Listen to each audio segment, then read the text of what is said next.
السلام علیکم، زه یم محمد سلیم دانش. د خپلواک تلویزیون ډیرو درنو قدرمنو لیدونکو ستړي مشئ په خیر راغلي. پام وکړئ د کرکټ له نړۍ څخه څو مهمو خبرونو ته. د افغانستان او زیمبابوې ترمنځ دوهمه ټېسټ لوبه جریان لري. السلام علیکم، زه یم محمد سلیم دانش. د خپلواک تلویزیون ډیرو درنو قدرمنو لیدونکو ستړي مشئ او په خیر راغلي.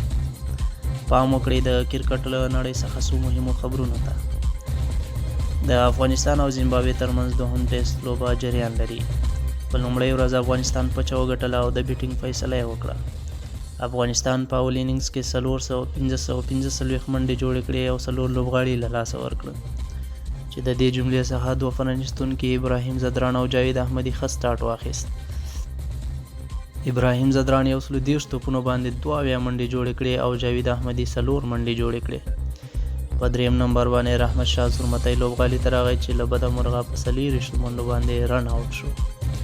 په 4م نمبر باندې حشمت الله شاهدي لوبغالي ته راغی چې په 443 توپونو باندې 200 ناسوځېدلې منډې جوړې کړې، چې د افغانستان د کرکټ ملي لوبډلې کې لومړنی لوبغاړی شو چې 2 پرلپسې سلیزې وهي، او ورسره د ملي لوبډلې کپتان اصغر افغان ښه ملګرتیا پیل کړه چې 140 منډې جوړې کړې او آوټ شو.